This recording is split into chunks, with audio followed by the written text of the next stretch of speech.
We're going to dive into money topics. Okay. Purpose of this video, purpose of this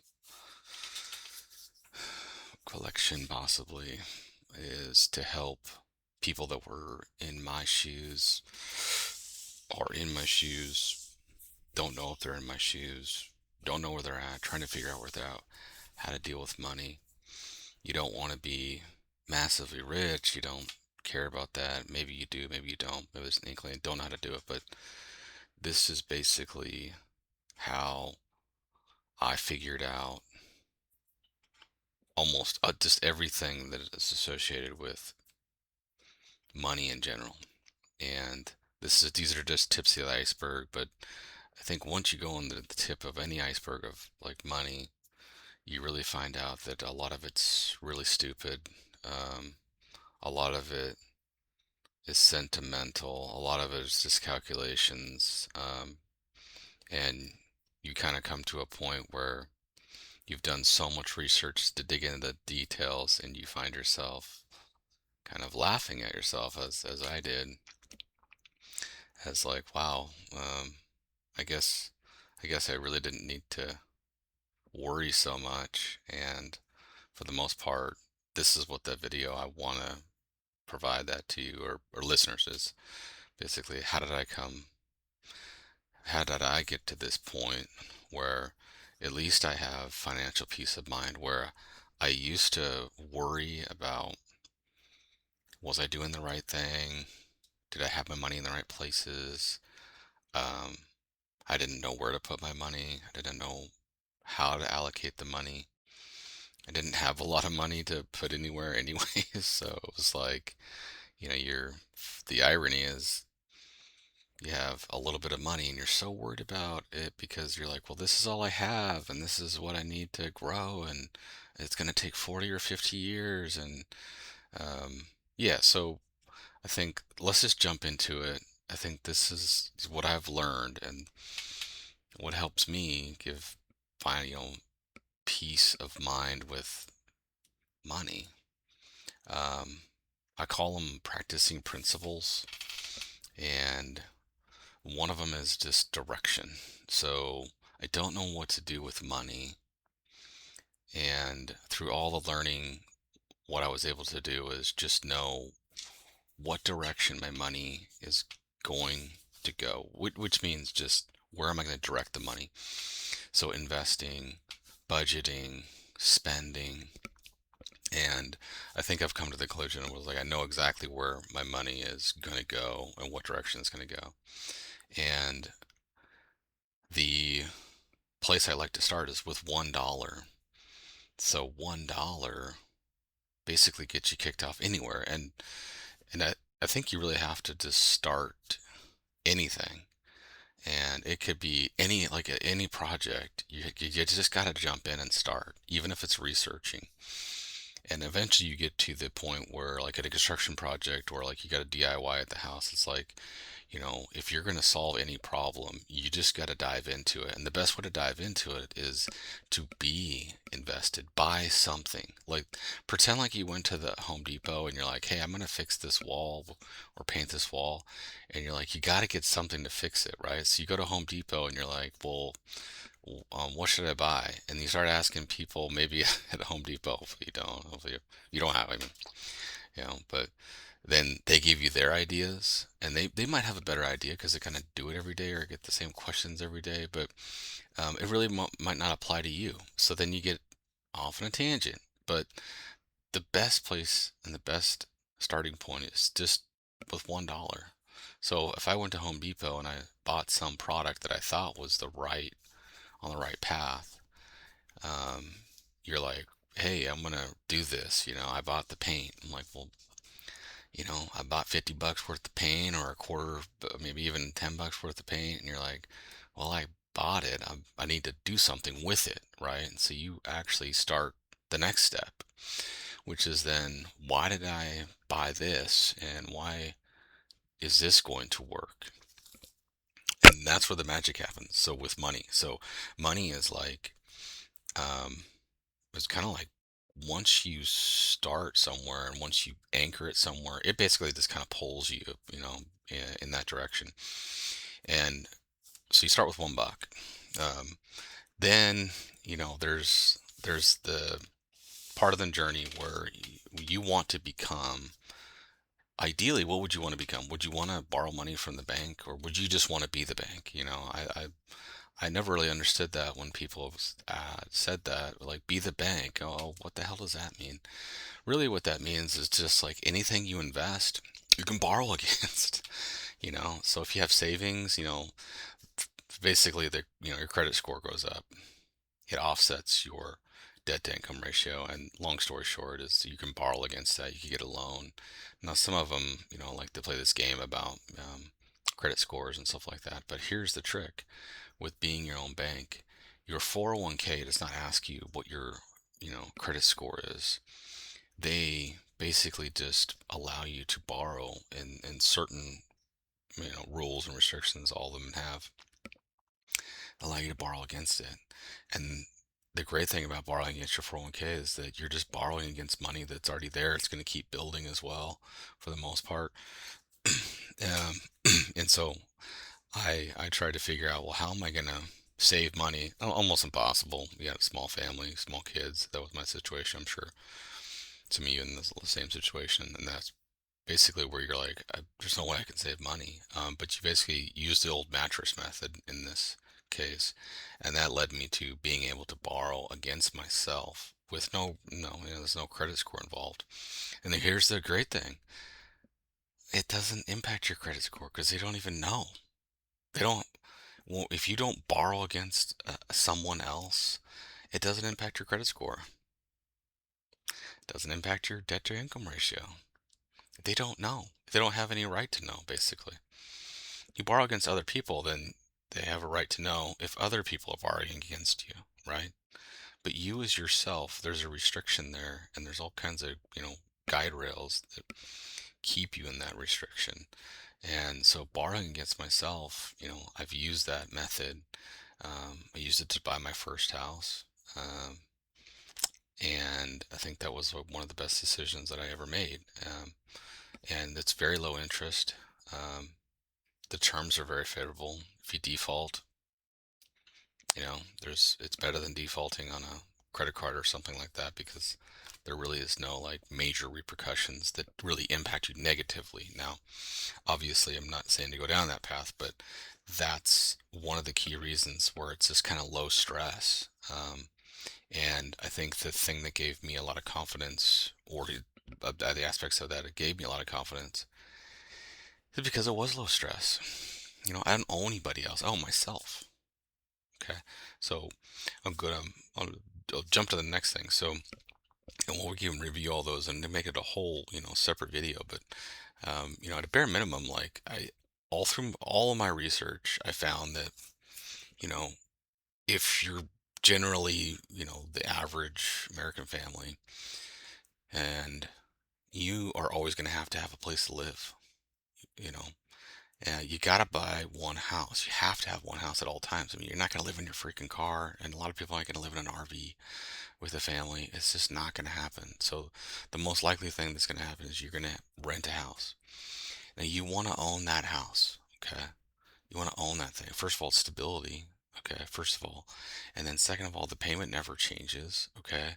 And then you can accelerate the payments to make sure that you can pay off the house early, and it's investment in yourself. Again, you could later then borrow against yourself, which equity and all that stuff, a whole separate video too. But you want to get one home, you know, bare minimum.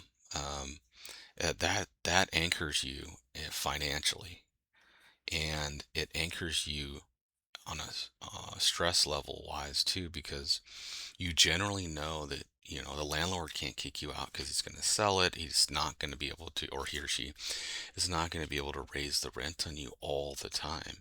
Now, yeah, there's some issues with taxing and property tax and stuff like that, but they don't go up that much. But you're in control of it for the most part. So in Texas, you can only go up 10% every year on the tax portion. Taxes are probably around a third, of the payment, which is a sizable, but Still 10%. Let's say it's 10% on 100 or $1,000. That's $100 a year that it can go up. Okay.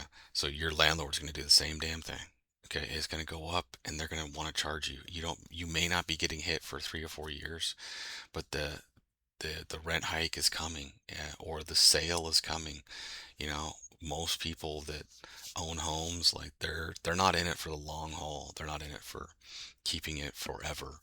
You know, they're going to use it and use you to pay off their mortgage. So I always advocate just get the one home. And then, I did spend a lot of time listening to Dave Ramsey, and he's got some really good advice. But for the most part, it's just a lot of it doesn't exactly work with what the current, families are competing with now. Having zero debt is great, and I do advocate for that. You wanna you wanna be targeting your direction towards having zero bad debt. There's bad debt and there's good debt. So bad debt, yeah, you bought something, and you got to pay it off. Okay, I mean, there could be bad debt out there where I would say bad debt is like you've bought a TV, you know, $1,000 or $2,000, you got a payment on it. Okay, that's kind of like bad debt. Like, did you need the TV? Yeah, I really needed the TV. Yeah, you wanted the TV. You could probably do without it, right? And that's how you can build it. But I mean, again, are you going to suffer that much with your family? Probably not. You're going to get the TV. That's bad debt. Good debt might be, um, hey, you're getting, maybe we're going to get into the spectrum here, but you need a car. You need a working operating car. That is considered like bad debt, especially in Ramsey's eyes. And in my opinion, you're gonna have to get the car. You gotta have something reliable. Just pay the thing off. It's your number one thing to pay off, and you want to own your vehicle outright. But zero debt, bad debt. Good debt is like I said, borrowing from your 401k. Good debt. I got a debt.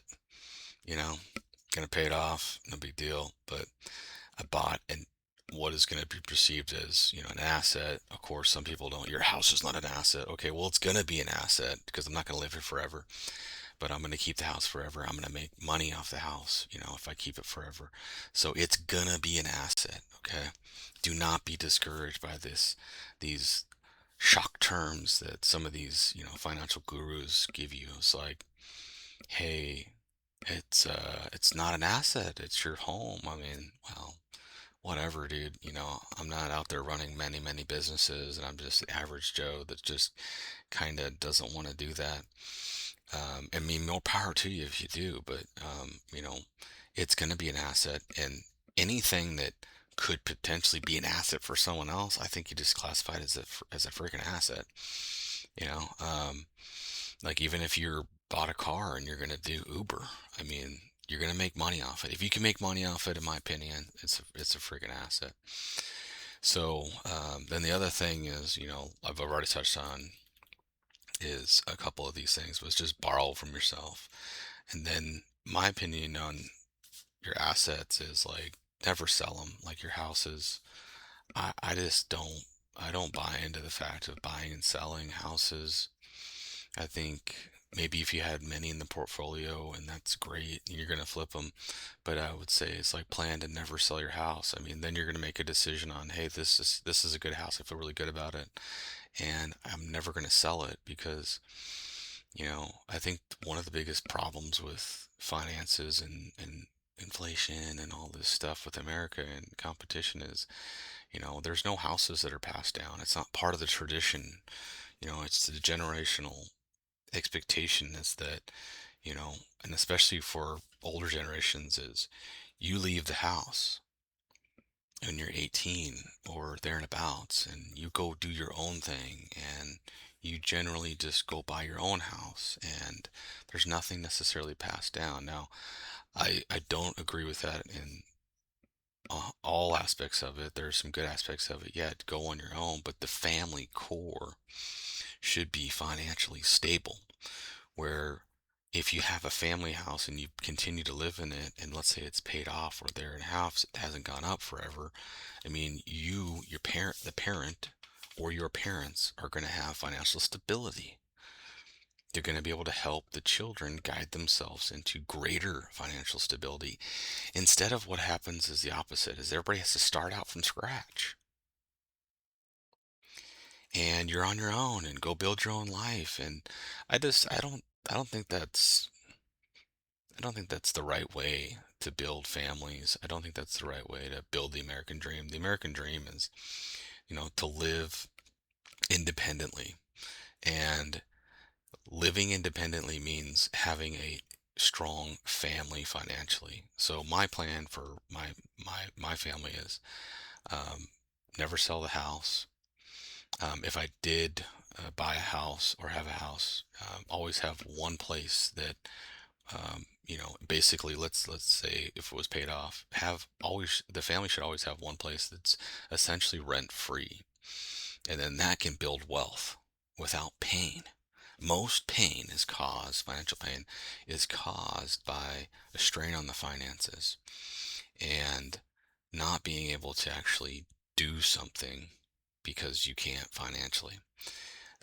And the biggest is where you live. So you might as well invest in yourself and have a house. And, we can go into all kinds of video in-depth